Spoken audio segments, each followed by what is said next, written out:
So hello students, welcome again. तो हमने पिछली वीडियो में सेट जो ए था 2018 का, उसमें जो ऑब्जेक्टिव टाइप क्वेश्चंस आए थे उनके बारे में डिस्कस किया था। और अब हम इस वीडियो में 2018 जो सेट बी है उसके जो ऑब्जेक्टिव टाइप क्वेश्चंस हैं उनके बारे में यहाँ डिस्कशन कर रहे हैं। तो पहला क्वेश्चन देखते हैं कि आर्थिक समस्या की उत्पत्ति के लिए संसाधनों की दुर्लभता के अतिरिक्त उनके होते हैं। तो हमें ऑप्शन दिए हुए हैं 2 उपयोग, 3 उपयोग, वैकल्पिक उपयोग। तो इनमें से कोई नहीं। तो जो संसाधन होते हैं वो दुर्लभ हैं, तो उनके अल्टरनेटिव यूजेस होते हैं, वैकल्पिक उपयोग होते हैं। तो राइट ऑप्शन है वैकल्पिक उपयोग। नेक्स्ट है, किन वस्तुओं पर मांग का नियम लागू होता है। तो मांग का नियम सिंपली सामान्य वस्तुओं पर लागू होता है। तो ये सामान्य वस्तुएं, ये ऑप्शन हमें दिया हुआ है, तो यही राइट ऑप्शन है। गिफिन वस्तुएं मांग के नियम के अपवाद होते हैं, तो उन पर यह मांग का नियम लागू नहीं होता। प्रतिष्ठा सूचक वस्तुएं भी मांग के नियम के अपवाद होते हैं।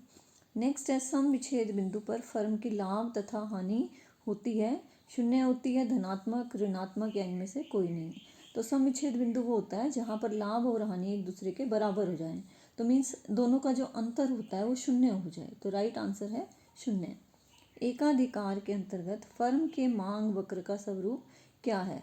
तो एकाधिकार में जो मांग वक्र होता है वो पूर्ण लोचदार नहीं हो सकता, क्योंकि पूर्ण लोचदार होता है पूर्ण प्रतियोगिता जो बाजार होता है उसमें। पूर्ण बेलोचदार भी नहीं हो सकता। तो ये जो मांग वक्र होता है ये होता है कम लोचदार। तो राइट आंसर है कम लोचदार। और अधिक लोचदार मांग वक्र होता है मोनोपोलिस्टिक कॉम्पिटिटिव जो मार्केट होती है, अपूर्ण प्रतियोगिता बाजार, उसमें होता है। अब नेक्स्ट क्वेश्चन देखते हैं। नेक्स्ट क्वेश्चन है कि शुद्ध निवेश बराबर है, शुद्ध निवेश बराबर होता है, ऑप्शन फर्स्ट दिया हुआ है सकल निवेश प्लस मूल्य ह्रास। तो ये तो फॉर्मूला है ही नहीं। नेक्स्ट है सकल निवेश में से मूल्य ह्रास माइनस करते हैं, तो ये राइट आंसर है।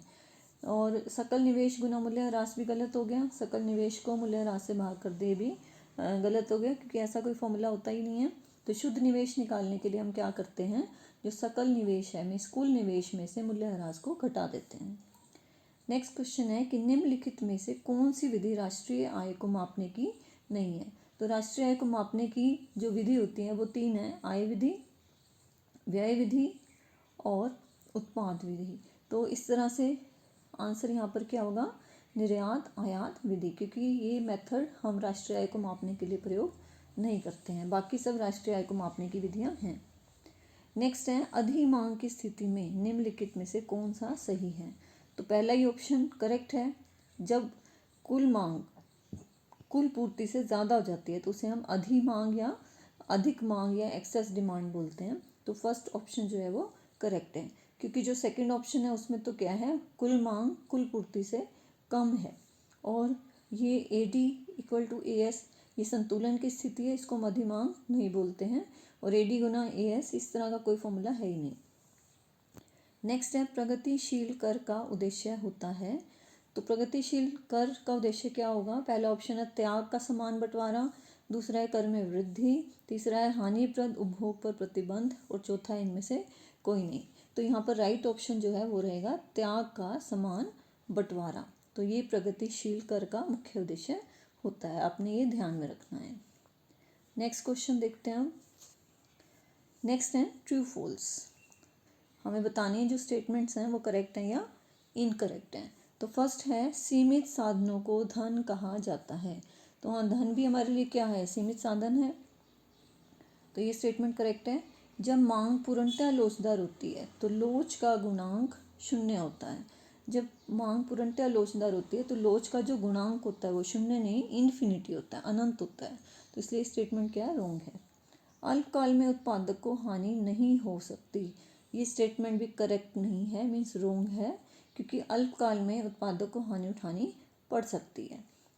नेक्स्ट है, पूर्णतः प्रतियोगी बाजार के अंतर्गत विक्रय लागतें पाई जाती हैं, ये स्टेटमेंट रॉन्ग है, क्योंकि पूर्ण प्रतियोगी बाजार में समरूप वस्तु होती है और फर्म जो होती है वो प्राइस टेकर होती है, कीमत का जो निर्धारण होता है वो उद्योग करता है।